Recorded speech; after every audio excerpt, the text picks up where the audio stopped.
Good morning students. আমি polynomial chapter কৰি আছিলো class 10 ৰ chapter number 2 polynomials আৰু polynomials ৰ exercise 2.1 2.2 আমাৰ কৰা আছিল আমি remainder theorem টো ডিসকাস কৰিছিলো ৰাইট লগতে মই কৈছিলো কি remainder theorem কেনেকৈ আমি গম পাব পাৰো যে এটা ফেক্টৰ এটা polynomial properly divisible হয় নে নহয় কথাটো এতিয়া নুবুজিবা সো মই দেখাই দিছো suppose x plus 1 is a factor and px is a polynomial, right? So in place of x if we put minus 1, why minus 1? Already তোমালোকে remainder theorem to চাই ললে আগৰ ভিডিওত গম পাবা যে এটো প্লাসত থাকিলে এটো minus 1 হৈ যায় মানে মই দেখাই দিছো so if x plus 1 is a factor of px then p minus 1 will be 0 p minus 1 to কি বুঝায় remainder of the polynomial আৰু ইয়াতে 0 বুলি কৰি দিছো যদি আমাৰ accurate factor হৈ যায় তেতিয়া 0 হয় আমি numerical example দিছো চাবা 15 is a number and suppose 5 is a factor এটো accurate factor হয় কেনেকৈ প্ৰুভ কৰিম আমি 5 এ দি 15 ক ডিভাইড কৰা 5 3 যা 15 remainder 0 আছে মানে properly divisible হলে কি হ'ব ফেক্টৰ হ'ব আৰু যদি properly divisible নহয় তেতিয়া কি হ'ব তাতে ৰিমাইন্ডাৰ এটা থাকি যাব আমাক এই কোৱেশ্চনটো কি সুধিছে চাবা this is a factor মানে কি এটো আমাৰ ডিভিজৰ হিচাপে কাম কৰিব লগতে 3x³ + 7x is a polynomial they are asking whether 7 + 3x is a factor of polynomial 3x³ + 7x. Okay, so first I have written if 7 plus 3x is a factor of the polynomial, suppose this is px, the value of remainder should be 0. যদি factor হ'ব লাগে remainder টো 0 হ'ব লাগিব কিয় হ'ব লাগিব মই ইয়াত দেখালো না অলৰেডি factor মানে কি properly divisible হ'ব লাগিব তাৰে ভিতৰত ভালকে ফিট হ'ব লাগিব কি so হেতু কি দিয়া আছে 7 plus 3x তাৰ পৰা যদি x ৰ ভ্যালু ওলাই ল that will be minus 7/3 as I told you earlier now this x value should be replaced here in place of x of the polynomial tour x or জায়গাত মই x ৰ ভ্যালুটো put কৰি calculation কৰি দিছো 3x³ আৰু 7x আছিল ন x বিলাকৰ জায়গাত -7/3 কৰি দিছো এখিনি ক্যালকুলেশন হয় এখিনি তোমাৰ ফুললি ক্যালকুলেশন হয় এখিনি কৰি লাষ্টত মই পাইছো answer is -490 divided by 9 value to যিয়ে না ডেসিমেলতে আউবা নেগেটিভতে হ ultimately that is not equal to 0 man কথাটো হৈছে কি এটো আমাৰ not equal to 0 আৰু not equal to 0 হলে কি হ'ব বস্তুটো factor নহয় that means in short if you divide a polynomial by a factor and after division if the value of remainder becomes 0 then you can say that division is a factor of the polynomial if the remainder is not 0 then that division is not a factor of the polynomial বুজি পাইছানে আমি কৰি কৰি কৈ থাকিলে গম পাম বস্তুখিনি ৰিপিট কৰি চাবা ডিভিজন যদি ডিভাইড কৰাৰ পিছত ৰিমাইন্ডাৰ 0 থাকিলে আমাৰ প্ৰপাৰ ফেক্টৰ হ'ব আৰু যদি ডিভিজন দি ডিভাইড কৰাৰ পাছত ৰিমাইন্ডাৰ 0 নাথাকে তেনেহলে এটো ফেক্টৰ নহয় এখিনি তোমালোকে লিখি লব পাৰা ঠিক আছে তোমালোকে ভিডিওটো পজ কৰি লিখি লোৱা সেম কোৱেশ্চনটো আমি আগতে মাত্ৰ যে মই কৰি দিলো ৰিমাইন্ডাৰ থিওৰেম দি আমি যদি লং ডিভিজন মেথড কৰি চাও মই যে তোমালোকক কৈ আছিলো 15 ক তুমি 5 এ ডিভাইড কৰা 3 যা 15 হৈ যায় ৰিমাইন্ডাৰ 0 ৰাখে that means 5 is a factor of 15 যদি তুমি 17 ক 3 এ ডিভাইড কৰা কিমান হ'ব 3 5 যা 15 remainder to থাকিব that means 3 is not a factor of 17 আমি ইনডাইরেক্টলি কি চাই আছো remainder 0 হয় না চেক কৰি আছো remainder 0 হৈছে ফ্যাক্টৰ হ'ব remainder 0 হোৱা নাই ফ্যাক্টৰ নহয় একদম সিম্পল কথা তো আমি সেম কোৱেশ্চন দুইবাৰ লং ডিভিজন মেথডত কৰি পেলাই চেক কৰিছো যে remainder 0 আহে নে নাই যাৰ দ্বাৰা আমি গম পাম যে whether it is a factor of the polynomial or not now see this is the polynomial this is the factor তোমালোকে ভিডিওটো পজ কৰি পেলাই এই লং ডিভিজন মেথডটো চাব পাৰা ধুনিয়াকে কোনটো কি অলৰেডি তো কৈ দিছো মই এনেকে এনেকে মাল্টিপ্লাই হয় প্ৰথমতে এইটো হয় এইটো হয় লং ডিভিজন কেনেকে কৰে অলৰেডি আগৰ ভিডিওত পাই যাবা ঠিক আছে ইয়াতে এক্সপ্লেইন কৰিলে দীঘল হ'ব ইয়াতে মই পৰে কৈ দিছো চাবা this is x cube this is 3x and 3x cube so from 3x to get 3x cube we need a x square right x square into x square into 3x cube this x square will be multiplied with 7 plus a plus x square into 7x square after that sign change hobo etan minus হৈ যাব লগতে কি হ'ব তোমালোকে বহুতে confusion কৰিবা এটো x থাকা তাৰ এটো x স্কয়াৰ থাকা তাৰ আমাৰ যেহেতু x স্কয়াৰ থাকা তাৰ নাই সো সিম্পলি 7x স্কয়াৰ আহিব খালি প্লাস টু মাইনাস হৈ লাগিব আৰু ওপৰত থকা যেটো x থাকা তাৰ আছিল এটো তাৰ পিছত আহি যাব স্কয়াৰ টু x তকৈ ডাঙৰ হলে নহয় অকল x মানে 1 গতিকে ডাঙৰ কথা শুনিছে কি ডাঙৰ জনক আগত বহিব দিছে নিজে পিছত বহি দিছে হয় নহয় সো ultimately next step ইয়াতে মাইনাস আছে ইয়াতে মাইনাস দিছো from 3x to 7x square 3x ৰ পৰা যদি 7x square পাব লাগে we need this term তুমি চেক কৰি চাব পাৰা 3x ৰ লগত 7x by 3 মাল্টিপ্লাই কৰিলে আমি 7x square পাম তো সাইডত তোমালোকে মাল্টিপ্লাই কৰি চাব পাৰা কৰাৰ লগে লগে আমি এইটো টার্ম পালো নেক্সট মাইনাস এটা আছে minus 7 7 যা 49x by 3 নেক্সট কৰি পালা ultimately I got a remainder which is 490 by 9 and that is not 0 যদি not 0 হয় therefore then লিখি লবা therefore this 7x plus 3x is not a factor of 3x cube plus 7x হবো এই বস্তুখিনি ভালকে চাবা বহুত ইম্পৰ্টেন্ট হয় মই এতিয়া ফ্যাক্টৰ থিওৰেমটো কম এইখিনি ভিডিওটো পজ কৰি লিখিব পাৰা তো এবাৰ আমি ফ্যাক্টৰ থিওৰেম অসমীয়াত কি বুলি কয় উৎপাদক উপপাদ্য বুলি কয় তো আমি মই ইংলিছতে লিখিছো অসমীয়াত বাৰু কিতাপত লিখা আছে চাই লবা মই জাস্ট বস্তুটো বুজাইছো চাবা if px is a polynomial যদি px টোৰে এটা পলিনোমিয়াল বা বহুপদ ৰাখি বুজোৱা হয় when degree is greater than 1 degree to greater than equal to 1 1 হ'ব পাৰে বা 1 তকৈ বেছি হ'ব পাৰে 0 হ'ব নোৱাৰে বুজি পাইছানে এটো কন্ডিশন মই পিছত কৈছো কিয় 0 নহয় then এতে কি দিয়া আছে a is any real number আকৌ কৈছো px এটা পলিনোমিয়াল ডিগ্ৰী টু 1 বা তকৈ বেছি আৰু a যিটো alphabet আছে এটো বুজাই আছে it is any real number now see the condition according to factor theorem if x minus a is a factor of px যদি x minus a to px polynomial factor হয় then pa is equal to 0 আমাৰ reminder theorem equal reminder থিওৰেমত এই কথাটোৱে কোৱা হৈছিল ন যে যদি এটা ফ্যাক্টৰ হয় তেতিয়া তাৰ রিমাইন্ডার কিমান হৈ যায় 0 হৈ যায় অকনমান আগতে মই পঢ়াওতেও দেখালো যে রিমাইন্ডারটো 0 পালে ফ্যাক্টৰ হয় 0 নাপালে ফ্যাক্টৰ নহয় হয় নেক্সট তাৰ মধ্যে কথাটোৱে উল্টাকে কৈছে চাবা if pa is equal to 0 a to পৰা আহিছে ইয়াৰ পৰা x a কিবা এটা ডিভিজন দি দিব ন তাতে তুমি a টো ক্ৰিয়েট কৰি ল'ব লাগিব আগৰ সামবিলাক চালে বুজি পাবা if pa equal to 0 then conversely x minus a is a factor of px repeat কৰি চাই লবা বস্তুটো ফ্যাক্টৰ থিওৰেম এটোৱে আমি এতিয়া এটা সামবিলাক কৰিম হয়নে লং ডিভিজন মেথডত ফ্যাক্টৰিয়েলাইজেচন অলৰেডি মই দেখাইছো সামবিলাক কৰাৰ লগে লগে মই ৰিলেটেড থিওৰেমটো কৰিম তোমালোকৰ ফ্যাক্টৰ থিওৰেমটো মই কোৱা হৈ গল এতিয়া বেলেগ আমি কি কৰিম বেলেগ কৰিব লগা নাই এক্সাৰসাইজ স্টাৰ্ট কৰিম এখিনি লিখি লোৱা আমি এক্সাৰসাইজ 2.4 স্টাৰ্ট কৰি ফ্যাক্টৰ থিওৰেম তো কোয়া হৈ গল 2.4 ৰ কোয়েশ্চন নাম্বাৰ 1 কি কৈছে চোৱা check whether x + 1 is a factor of the following polynomials there are many polynomials given below in the question and they are asking we have a divisor or factor x + 1 we have to check whether x + 1 is the factor of the polynomial or not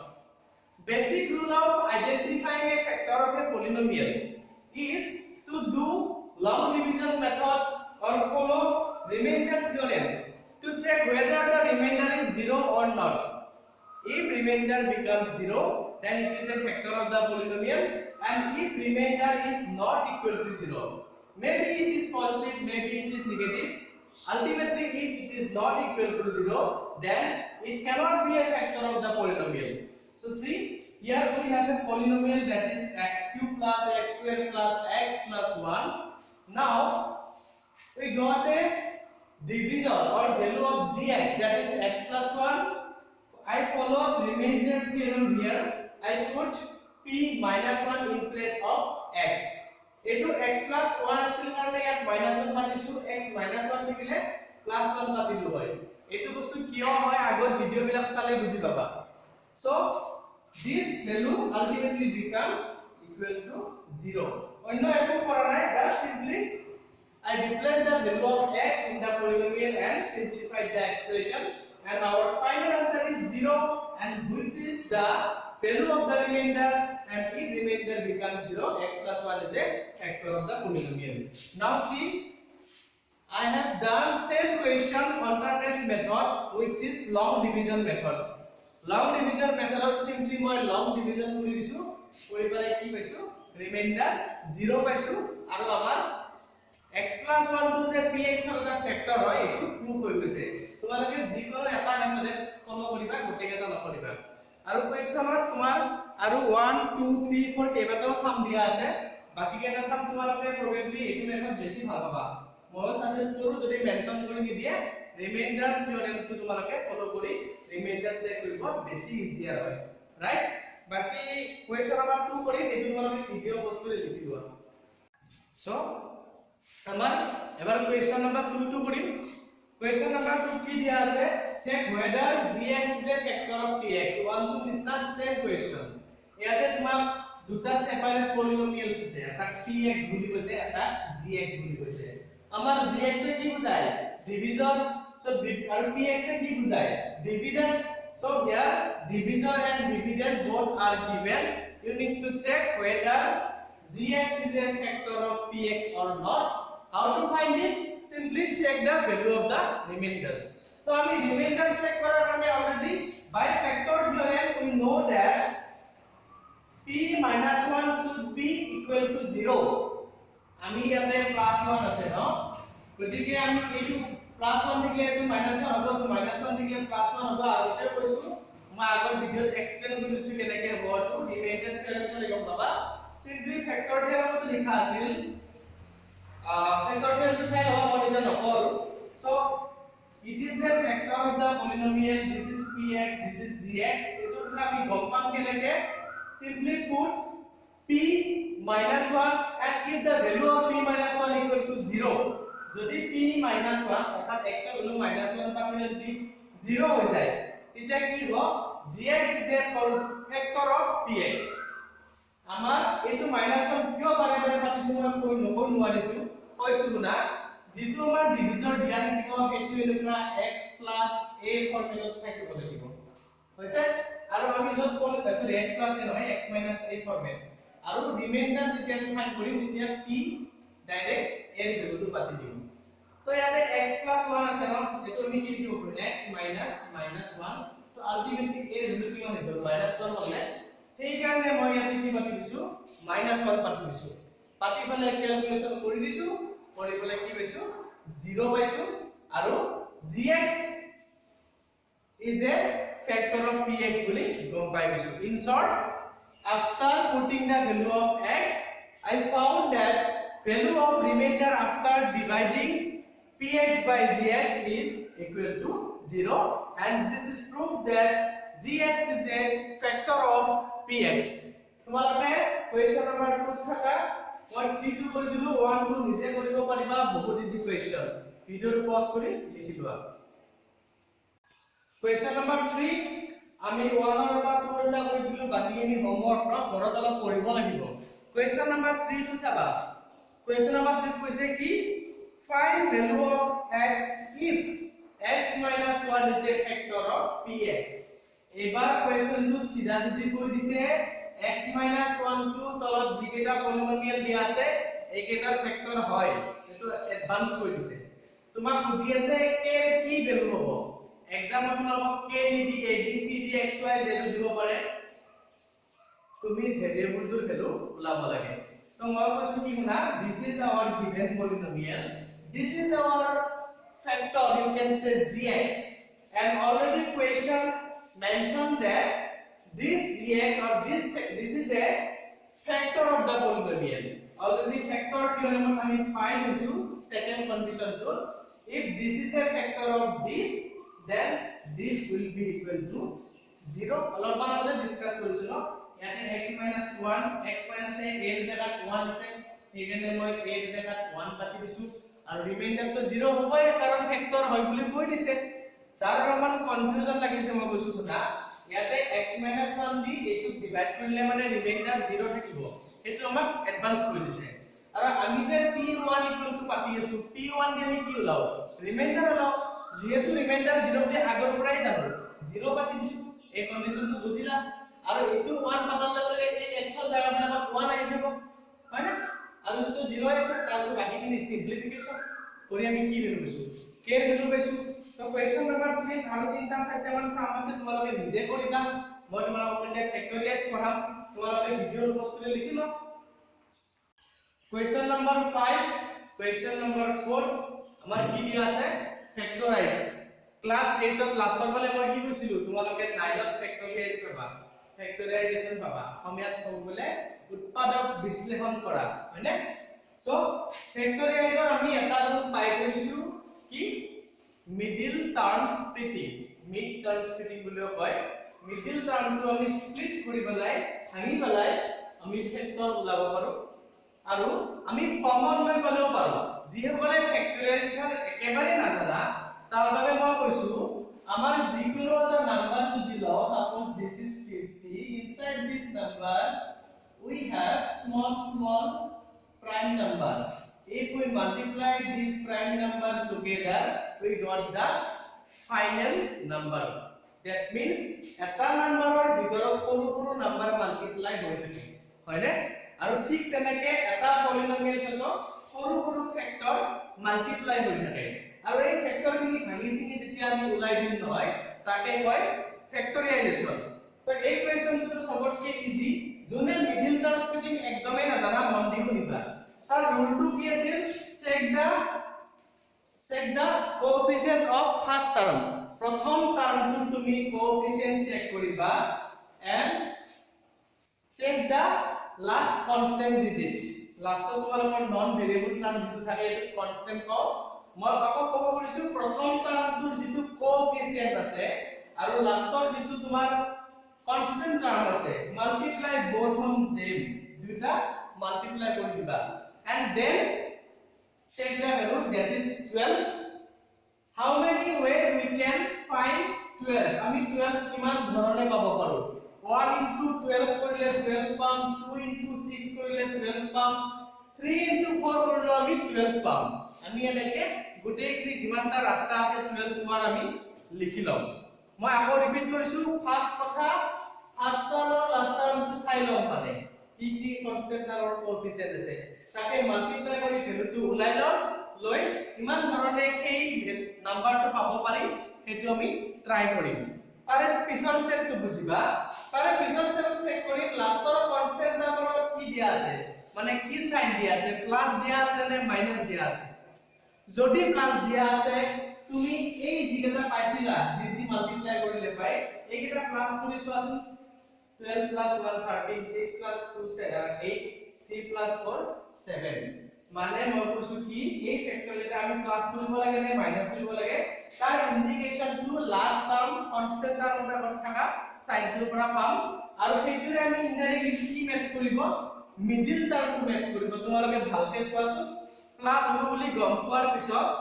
3 আৰু 4 যেতিয়া আমি plus কৰি দিম, তেতিয়া আমি middle টাৰ্মটোৰ লগত মিলি গৈছে 3 plus 4 7,